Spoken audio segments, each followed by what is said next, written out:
కదా. అవును గురు. ఓం అజ్ఞాన చక్షురు విష్ణు పాదాలను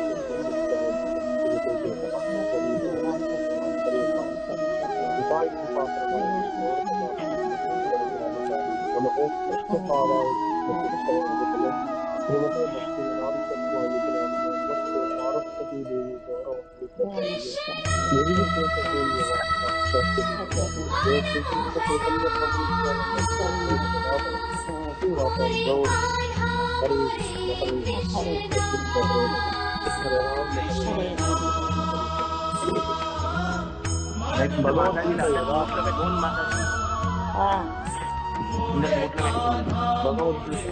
భగవద్గీత యథాతథము 8వ అధ్యాయం 5వ శ్లోకము పరమ బుద్ధి జ్ఞానం చెప్తున్నాము.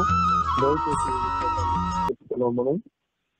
నచమస్తాని భూతాని నచమస్తాని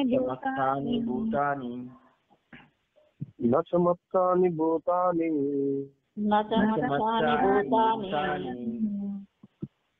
పశ్య మే యోగమైశ్వర్యం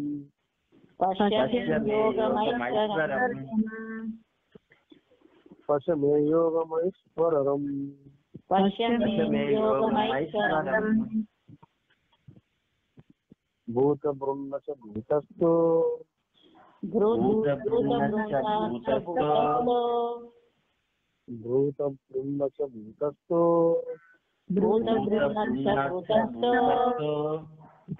మమాత్మా భూత భావనః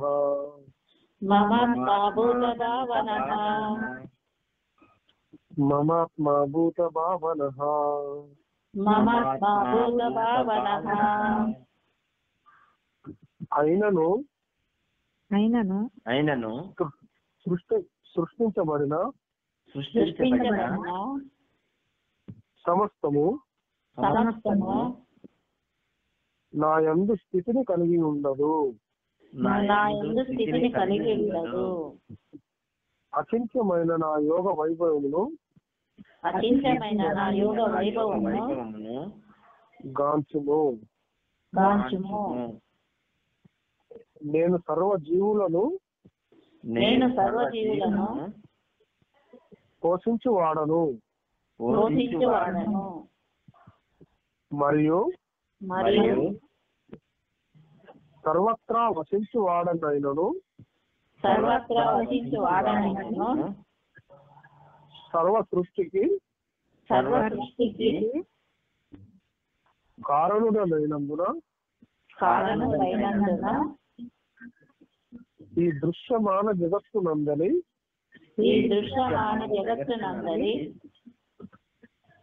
భాగమును కాను. దీనికి భాష్యము ప్రతిపదవంతము జగద్గురు పూజలు యేసు భక్తి వేదాంత స్వామి ప్రపాదుల వారిని ప్రపాదికి సమస్తము తన యందే స్థితిని కలిగి ఉన్నదని మత్సారి సర్వభూతాన్ని చెప్తున్నారు. ఇక్కడ శ్రీకృష్ణ భగవానుడు ఇచ్చిన పలకగా దాన్ని వేరు విధంగా అర్థం చేసుకోరాదు. వాస్తవానికి విశ్వం యొక్క భరణ పోషణములతో ప్రత్యక్షంగా ఆ భగవానికి ఎట్టి సంబంధం లేదు. కొన్ని మార్లు అట్లాసు తన భుజములపై భూభావంలో మోయిచు అట్టి కార్యంలో అలసినట్లుగా మనము చిత్రములలో గాచుము. అదే భావనను శ్రీకృష్ణ భగవానుడు విశ్వమును భరించుచున్నాడనే విషయమును మనము ఊహింపరాదు. ఏలయనగా తనయందే సర్వ స్థితిని కలిగి ఉన్నను తాను మాత్రం వాటికి కరుణనై ఉన్నానని భగవానుడు ఇచ్చట పలుకుతున్నాడు. గ్రహమండలము అంతరిక్షంలో నిలిచి ఉన్నది. ఆ అంతరిక్షము భగవాను శక్తి అయినను అతడు ఆ అంతరిక్షంలో భిన్నుడు. అతడు భిన్నంగా స్థితిగా ఉన్నాడు. కనుకనే జీవులందరూ నా అచింత్య శక్తి అందు నిలిచి ఉన్నను. దేవదేవుడినైన నేను వారికి కరుణనై ఉన్నాను అని శ్రీకృష్ణ భగవానుడు పలికినాడు. ఇదే శ్రీకృష్ణుని అచింత్యమైన యోగ వైభవము. ఇక్కడ మనం తెలుసుకోవాల్సిన విషయం ఏంటంటే సమస్తం కూడా ఈ లాస్ట్ శ్లోకానికి రిలేటెడ్ శ్లోకం అన్నట్టు. సమస్తం భగవంతుని యొక్క స్థితిని కలిగి ఉన్నదనే విషయాన్ని మనం తెలుసుకోవాలి. అంతేగాని వేరే విధంగా దాన్ని అర్థం చేసుకోవద్దు అని చెప్పబడుతుంది ఇక్కడ. అంటే వాస్తవానికి ఈ యొక్క విశ్వం ఏదైతే ఉందో దీని యొక్క ఈ పోషణము కానీ దాన్ని భరించే స్థితి కానీ దాని భారాన్ని కానీ ప్రత్యక్షంగా ఆ భగవానికి ఎట్టి సంబంధం లేదు. కానీ సంబంధం ఎట్లా ఉంటుందనేది కూడా మనం తెలుసుకుందాం. ఉదాహరణకు ఇప్పుడు మనకు ఒక అట్లాస్ బొమ్మలు కూడా ముద్రించి కనిపిస్తూ ఉంటాయి. ఒక అట్లాస్ వీరుడు భూగోళాన్ని గ్లోబుల్ మొత్తం భుజాల మీద ఇట్లా మోసుకున్నట్టు కండాల వీరుడు చూపిస్తూ ఉంటాం. మళ్ళీ అతను అలసిపోయినట్టు కూడా కనిపించే విధంగా చూపిస్తూ ఉంటారు అక్కడికి. అట్లా ఆ విధంగా భగవంతుడిని ఊహించుకోవద్దు అని చెప్తున్నాడు అక్కడ శ్రీల ప్రపాదుల వారి. అంటే విశ్వాన్ని భరిస్తున్నాడని మనము భావించుకోవద్దు, ఊహించుకోవద్దు అని చెప్తున్నాడు. అంటే ఆ భగవంతుడి లోపలనే ఆ స్థితి సర్వం కలిగి ఉన్నదన్నట్టు. ఇక్కడ భగవంతుడు మాటకి పరుడై ఉన్నాడు అనే విషయాన్ని మనం ఇక్కడ తెలుసుకోవాలి. ఆ విషయాన్ని భగవంతుడు చెప్తున్నాడు ఈ శ్లోకం ద్వారా.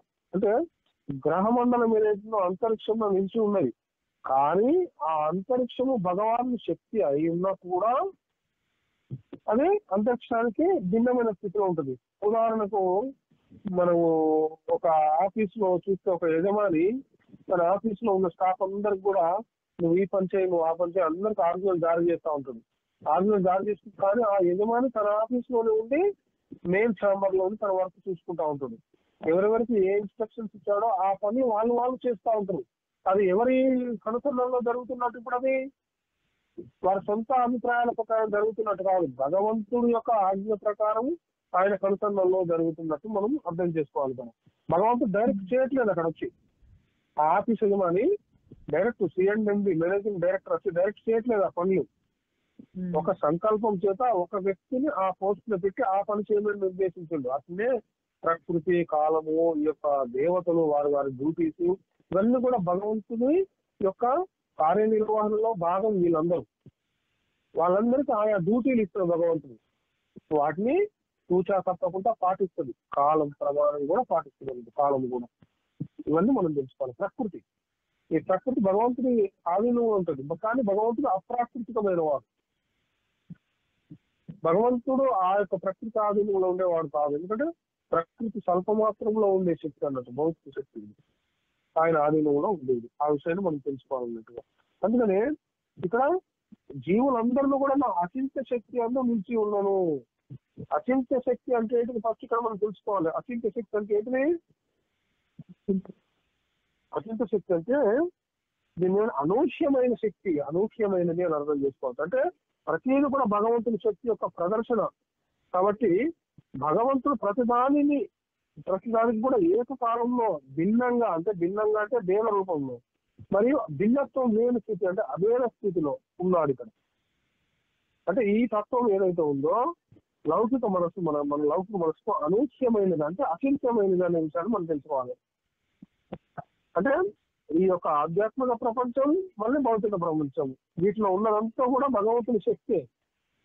అందువల్ల మనం ఏకకాలంలో భగవంతునితో ఒకటి మరియు దానికి భిన్నంగా కూడా ఉంటుంది అనే విషయాన్ని మనం తెలుసుకోవచ్చు. అంటే అచింత్య శక్తి అంటే శ్రీకృష్ణ భగవాను యొక్క అనూహ్యమైన శక్తి అని అర్థం చేసుకోవాలి. ఇక్కడ అచింత్య భేదాభేద తత్వం అంటే సర్వోన్నత వ్యక్తి. మళ్ళీ ఆ సర్వోన్నత వ్యక్తి అంటే భగవంతుడు అక్కడ. మళ్ళీ ఆయన యొక్క శక్తుల యొక్క అనూహ్యమైన అట్ ద సేమ్ టైం ఏకకాల ఏకత్వం అంటే ఈ యొక్క వ్యత్యాసం అన్నట్టు. మనకు గౌడీయ వైష్ణవ పరంపరలో ఈ సాంప్రదాయంలో ఈ యొక్క సృష్టి మళ్ళీ సృష్టికర్త కృష్ణుడు స్వయం భగవాన్ అన్నట్టు. దేవుడు మళ్ళీ అతని శక్తుల మధ్య ఉన్న సంబంధానికి సంబంధించింది ఈ పదాన్ని ఉపయోగిస్తారు అన్నట్టు. దీన్నే అత్యంత భేదాభేద తత్వం అని అంటారు అన్నట్టు.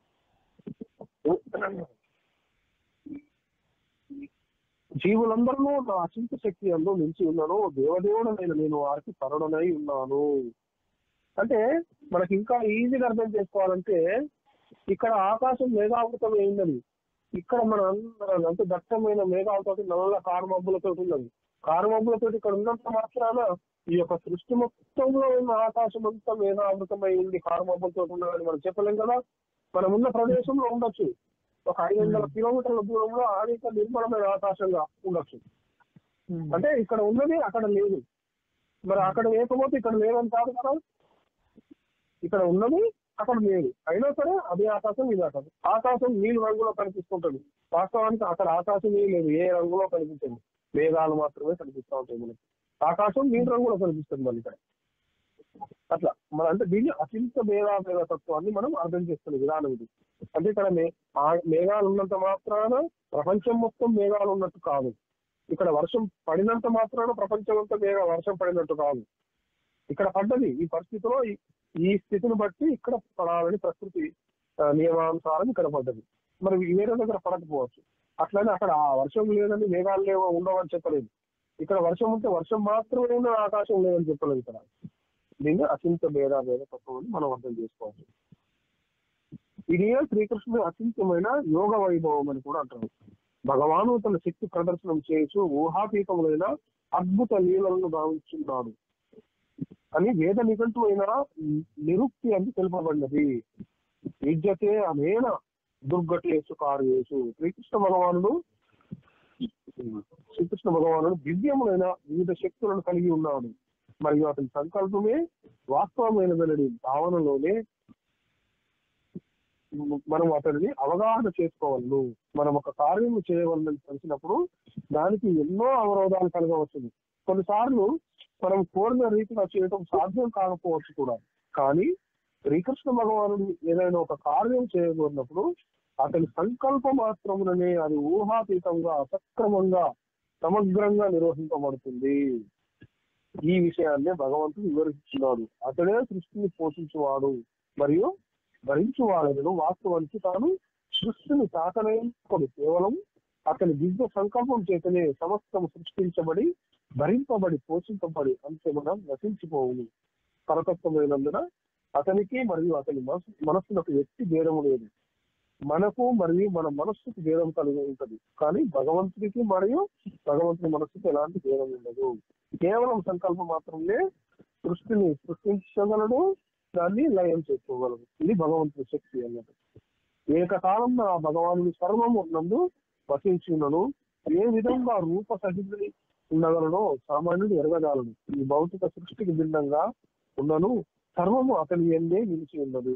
ఇట్టి విషయమే ఇచ్చట దేవదేవుని యోగ శక్తిగా యోగమైశ్వర్యం అని వివరింపబడి ఉన్నది.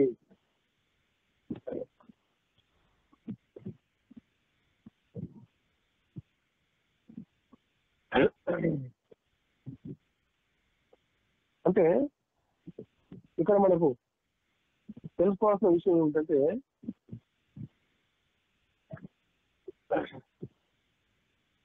సృష్టి అంతా కూడా, ఈ సృష్టి మొత్తం కూడా మాయా పరిపూర్ణమైన జగన్నాటకం అనే విషయాన్ని తెలుసుకోవాలి మనం ఫస్ట్.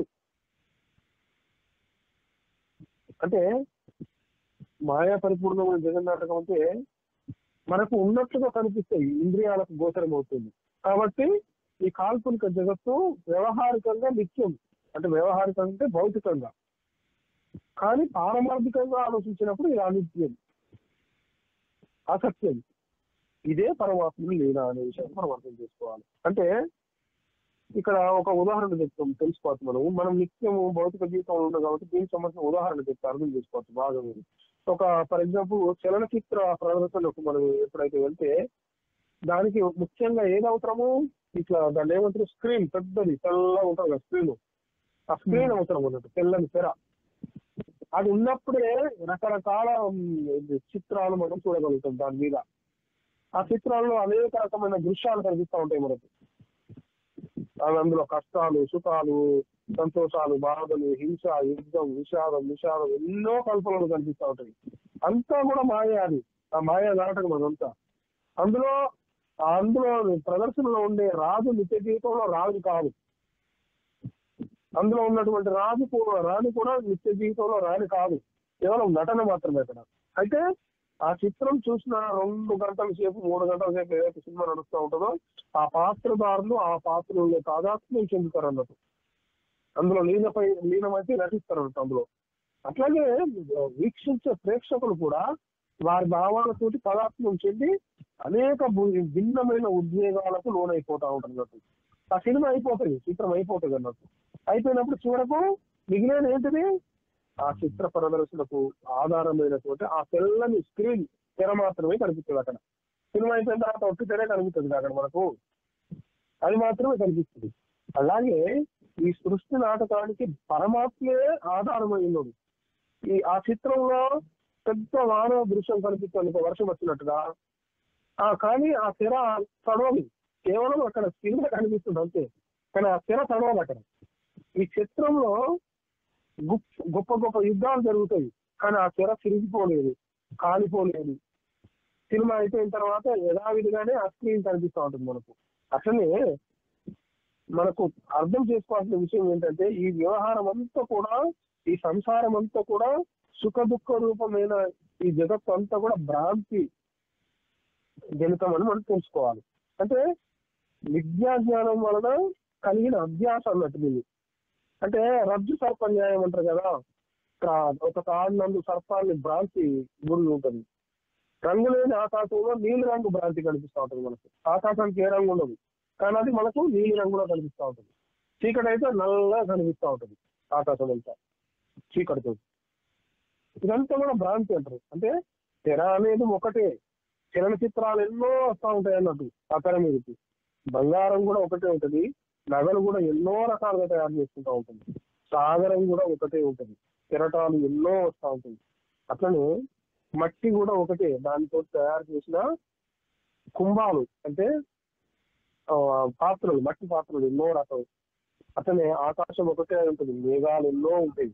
ఇలా మనం ఈ విషయాన్ని, తత్వాన్ని అర్థం చేసుకుంటూ పోతే పరమాత్ముడు ఒక్కడే, ఉపాధులు అనేకమైన విషయాన్ని మనం తెలుసుకుంటాం అన్నట్టు. అంటే ఉపాధులన్నీ కూడా నశించిపోయినా చివరికి పంచభూతాలు నశించినప్పుడు కూడా ఆ యొక్క పరమాత్మ యొక్క ఉనికి, స్థితి, సత్తా మొత్తం మిగిలే ఉంటుంది. ఎందుకంటే ఆయనే సనాతనుడు, ఆద్యార్థాలు లేని వాడు భగవంతుడు. అందుకని ఈ విషయాలను మనం చాలా జాగ్రత్తగా అర్థం చేసుకొని మనం ఎట్లా జీవించాలి, మనం చేసే ప్రతి కర్మ కూడా. ఎందుకంటే ఇది ఏది శాశ్వతం కాదు కదా, ప్రతి కర్మ కూడా నిష్కామ కర్మ అయి ఉండాలి. అదే విషయాన్ని మనకు ఒకసారి వేదవ్యాసుడు ధర్మరాజుకు ఒక విషయం చెప్తాడు. ఒక ముని ఉంటాడు, ముని ఎవరు, అతని పేరు జాజలి. ఆ ముని పేరు జాజలి అనే ముని ఉంటాడు. చాలా నిష్ఠగా తపస్సు చేసుకునేవాడు అన్నట్టు. ఆయన నెత్తి మీద పిచ్చుకలు గూడు కట్టుకొని గుడ్లు పెట్టుకొని పిల్లలతో హాయిగా కాపురం ఉంటుంది. ఆయన పైన చిక్క వేసుకుంటారు కదా, దాంట్లో గూడు పెట్టుకుంటారు. ఆయన ఎంతో దయాద్ర హృదయుడు అన్నట్టు ఆ జాజలి. అందువల్ల వాటిని తరిమేయకుండా ఆ నెత్తిని అట్లాగే ఉంచుకుంటాడు అన్నట్టు. అప్పుడప్పుడు అనుకుంటాడు ఆయన, ఆహా నాకున్న ధర్మనిష్ట ఇంకెవరికైనా ఉన్నదా అనుకుంటూ ఆయనే మెచ్చుకునేవాడు అన్నట్టు ఆ ముని. ఎవరు, జాజలి ముని. ఒకసారి ఏమవుతుంది, అశరీరవాణి అతన్ని అహంభావాన్ని ఖండిస్తూ చెప్తుంది, నీకంటే ఎక్కువ ధర్మపరుడు ఉన్నాడు, కులాధరుడే వర్తకుడు ఉన్నాడు, అయితే అసలు నీలాగా ఎప్పుడు కూడా గర్వపడలేదు అని చెప్తుంది. అసలు ఆ జాజలి అనే మునికి అసూయ కలుగుతున్నట్టు. ఒక్కసారి ఆ కులాధరుడు ఎవడో చూడాలంటే విసవిసలు ఆడిపోతుంది, బయలుదేరుతాడు అన్నట్టుగా. వర్తకం చేసుకుంటున్నటువంటి అతన్ని చూస్తాడు. ఇతను వెళ్ళి చూసి వెంటనే అతను అంటాడు, ఎవరు, కులాధరుడు వర్తకుడు అంటాడు ఇతన్ని, ఈ మునిని, అయ్యా వచ్చావా, రారా, ఇసుకలు నెత్తి మీద గూడు కట్టుకొని పిల్లలతో సుఖంగా తిరుగుతున్నా, చిత్త వికారం లేకుండా ఏం చేస్తావు, తపస్సు చేస్తున్న దయాసాగరుడు నువ్వు, ఎంత గొప్పవాడు నువ్వు అని ఆయనను ఎంతో పొగిడి గౌరవించి ఆదరిస్తాడు అన్నట్టు ఆ కులాధరుడు వర్తకుడు. ఈ జాగని మహాముని ఆశ్చర్యపోతాడు, జీవిత కాలంలో ఎప్పుడు చూడలేదు నేను ఇతన్ని, నన్ను చూడడంతో నా యొక్క వృత్తాంతం అంతా చెక్ చేసినంత పని చేసింది ఇతను కనుకొని, వెంటనే నీకు ఈ సంగతి ఎట్లా తెలిసింది అని అడుగుతాడు ఈ మునీశ్వరుడు. అప్పుడు ఆ యొక్క తులాధరుడు అనే వర్తకుడు అంటాడు, మహర్షి నాకు దేని మీద ఎవరి మీద మమకారం లేదు, ధర్మ మార్గంలో సంచరించడం ఒక్కటే నాకు తెలుసు, ప్రపంచాన్ని రంగస్థలంగా చూసేందుకు నేను ఎప్పుడు ప్రయత్నిస్తూనే ఉంటాను. ఎందుకంటే ఏది శాశ్వతం కాదు ఇక్కడ, ఎవరి నాటకం వాళ్ళు చేస్తూనే ఉంటారు, ఎవరి టైం వచ్చినప్పుడు వాళ్ళు వస్తూనే ఉంటారు, ఎవరి టైం అయిపోయినప్పుడు వాళ్ళు వెళ్ళిపోతూనే ఉంటారు. ఇదంతా ఒక నాటక రంగంగానే నేను చూస్తుంటాను. అందువల్ల నా మనసుకు దేనిని ఆకర్షింపబడకుండా తామరాకు మీద నీటి బొట్టులాగా ఉంటుంది నా మనసు. అందువల్లనే నీ గొప్పతనం తెలుసుకోగలిగాను, అని అంటాడు ఆ తులాదారుడు అన్నట్టు. అంటే ఇప్పుడు ఈ ఋషికి కోపం వస్తుంది వెంటనే, అంటే నేను ధర్మ మార్గంలో నడవడం లేదంటావా నువ్వు మరి?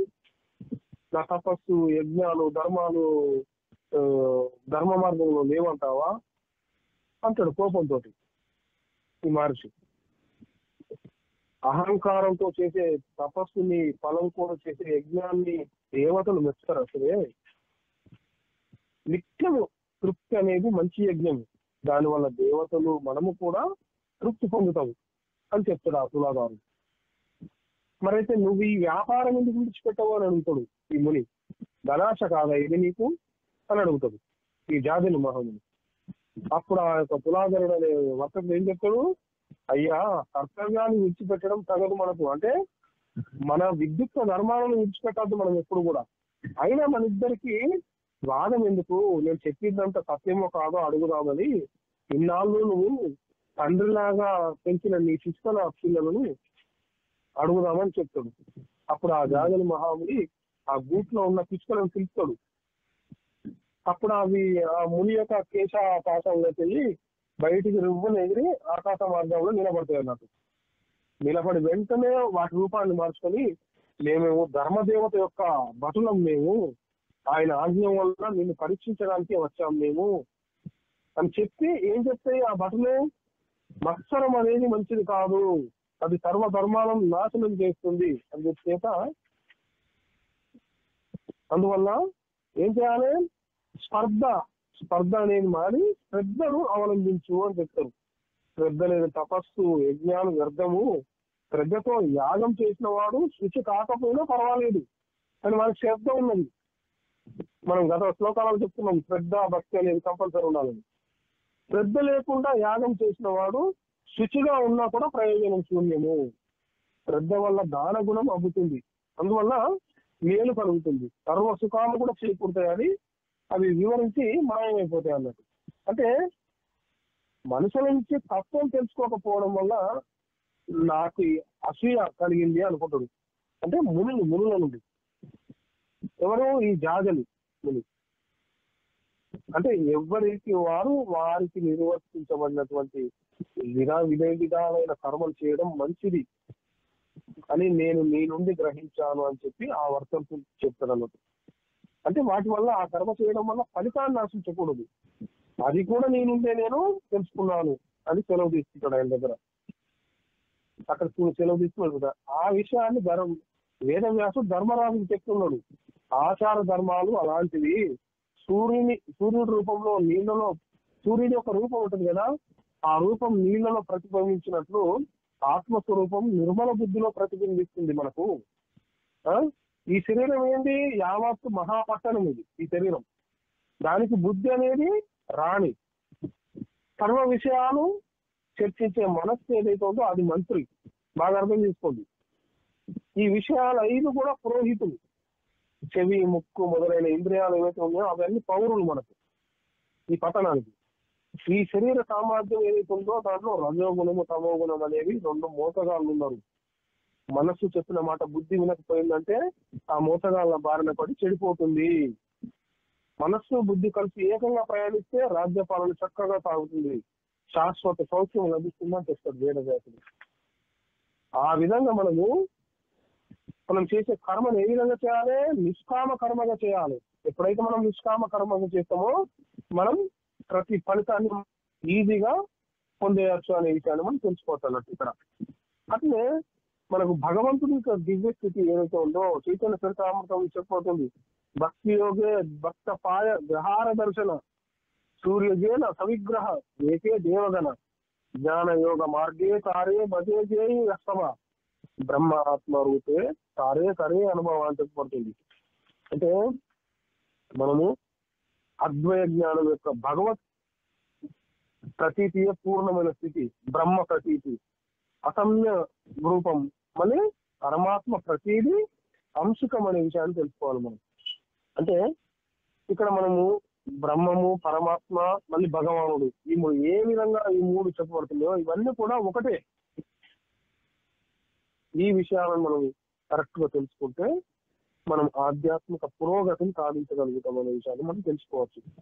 ఇది భగవంతుడి యొక్క దివ్య స్థితులను గురించి మనకు తెలియజేసింది. అంటే భగవంతుడు ఏ విధంగా తన స్థితులను వ్యాపింపజేస్తాడో, ఏ విధంగా తన దివ్య కర్మలను మనకు చూపిస్తున్నాడో మనకు ఈ శ్లోకం ద్వారా అర్థమవుతుంది. ఎవరికైనా ఏమైనా సందేహాలు ఉన్నాయా? హరిమోహన్. హరే కృష్ణ ప్రభుజీ. హరే కృష్ణ. హరే కృష్ణ. ఉన్నారా శ్రీనివాస ప్రభుజీ? ఉన్నారా? ఎవరెవరు ఉన్నారు? ఎవరికైనా సందేహాలు ఉన్నాయా? ఏం లేవు ప్రభుజీ. రాజశేఖర్ ప్రభు ఉన్నారా? ప్రభుజీ, ఉమ్. నా యందు స్థితిని కలిగి ఉండదు అంటే నా యందు అంటే భగవంతుడు సృష్టికి అతీతంగా ఉన్నాడని ఇక్కడ అర్థం చేసుకోవాలి. భగవంతుడు అర్థం కాదు, మళ్ళీ చెప్పండి. ఇక్కడ నా యందు స్థితిని కలిగి ఉండదు అని అన్నారు, నిన్నేమో అవ్యక్త రూపంలో నాలోనే ఉంటదని చెప్పారు. అంటే భగవంతుడు నా యందు స్థితిని కలిగి ఉండదు అంటే ఇప్పుడు ఏంటంటే భగవంతుడు సర్వవ్యాపకుడు అయినప్పుడు భగవంతుడిలోనే అన్ని ఉన్నాయి. కానీ భగవంతుడు ఎట్లా అంటే ఇప్పుడు ఫర్ ఎగ్జాంపుల్ నేను మీకు ఇంతకుముందు చెప్పాను కదా, ఒక ఆఫీస్ లో ఒక కంపెనీకి ఎండి ఉన్నప్పుడు ఆయన తన ఛాంబర్ లోనే కూర్చుండి తన సంకల్పం చేత తన కింద ఉన్నటువంటి డైరెక్టర్స్ లు, జిఎంలు, జనరల్ మేనేజర్స్ అందరు ఉంటారు కదా, సూపర్వైజర్స్, వాళ్ళందరికీ ఇన్స్ట్రక్షన్స్ ఇస్తాడు. కేవలం ఇది ఇలా జరగాలి, ఇది ఇలా జరగాలంటే ఆ డ్యూటీని వాళ్ళు చేస్తారు, ఆ పనులు చట్టపెడతారు వాళ్ళందరూ. కేవలం అలాగే భగవంతుడు తన సంకల్ప మాత్రం చేతులలో సర్వ విశ్వాలను జగత్తులను క్రియేషన్ చేస్తాడు. భగవంతుడు చేసి ఆయా స్థితులను ఆయా మంగళ కర్మలు, లోక కళ్యాణం జరిగే మంగళ కర్మలు జరిగే విధంగా ఆయా డ్యూటీని వాళ్ళు పెడతాడు. దేవతలు పెట్టినప్పుడు భగవంతుడి యొక్క ఆజ్ఞానుసారం పూజ తప్పకుండా వాళ్ళ ఆజ్ఞలు పాటించడం వల్ల అవన్నీ జరుగుతాయి. ఆయన అన్నీ ఉంటాయి, కానీ ఆయన డైరెక్ట్ ఏ కర్మ చేయడు అక్కడ భగవంతుడు. అర్థమైందా? అంటే నా యందు స్థితిని కలిగి ఉంటుందంటే ప్రత్యక్షంగా నేను దేన్ని కూడా ప్రభావితం చేయను అని చెప్తున్నాడు. ఇక్కడ స్థితిని కలిగి ఉండదు, నేనే డైరెక్ట్ చేస్తున్నాను, డైరెక్షన్ చేస్తున్నాను, ఇక్కడ దీన్ని దర్శకత్వం వహిస్తున్నాను అనేది ఇక్కడ చూపించాడు. డైరెక్ట్ భగవంతుడు చూపించాడు ఇక్కడ. అది ఇంకేమైనా సందేహాలు? పరమాత్మ రూపంలో మరి రికార్డు చేసేది భగవంతుడేగా. పరమాత్మ రూపంలో అందరి హృదయాల్లో ఉంటాడుగా. భగవంతుడు పరమాత్మ రూపంలో అందరి హృదయాలలో ఉంటాడు. కానీ మన హృదయంలో ఉన్నా కానీ భగవంతుడు దిశానిర్దేశం చేసినట్టుగా మనం ప్రవర్తిస్తామా? మనకు నచ్చినట్టు మనం ప్రవర్తిస్తాం. అవునా కదా? సాక్షిగా అంతే రికార్డ్ చేస్తా ఉంటాడు. అంతే అమ్మా, రికార్డ్ చేస్తా ఉంటాడు ఏం చేస్తాను అంతే. అది సాక్షి. మనం ఏం కర్మలు చేసుకుంటామో నిశ్శబ్దంగా ఒక మిత్రులాగా ఉండి గమనిస్తా ఉంటాడు, సాక్షి దూతుడు లాగా భగవంతుడు. అది భగవంతుడు ఉంటాడు అంతటా, అన్ని వంతులో ఉంటాడు, ఆ విశ్వవ్యాప్త అనంత రూపంలో వ్యాపించి ఉంటాడు భగవంతుడు. కానీ మనం చేసే కర్మలకు మనమే బాధ్యులు, భగవంతుడు బాధ్యుడు కాదు కదా. ఎవరి దాంట్లో ఏలు పెట్టాడు భగవంతుడు. అది ఓకేనా? ముగిస్తున్నాను. ఇంకా ఉన్నాయా ఏమైనా సందేహాలు? ఇంకా ఎవరికైనా? హలో చెప్పండి. వినబడుతుంది నాకు, గట్టిగా చెప్పండి. దృశ్యమాన జగత్తుకి మాత్రం భాగాన్ని కాదు అని అంటారు. ప్రభు చెప్పండి. రాజశేఖర్ ప్రభు మీరు చెప్పండి, ఏం చెప్పారు? సర్వ సృష్టి కారుడైనందున ఈ దృశ్య మానవ జగత్తునందరి భాగము కాను అని అన్నారు అని అడుగుతున్నారు ప్రభుజీ. సర్వ సృష్టికి కారణుడైనందున ఈ దృశ్యమాన జగత్తునందరి భాగములు కాను అంటే భగవంతుడు.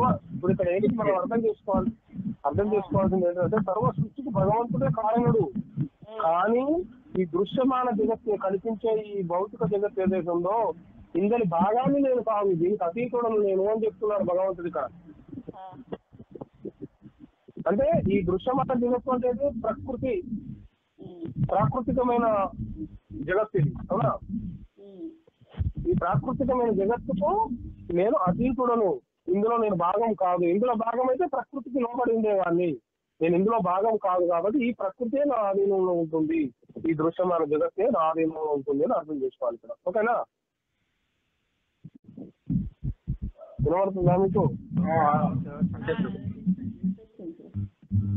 ఓకే మరి ఇంకా ఆ, ఆ.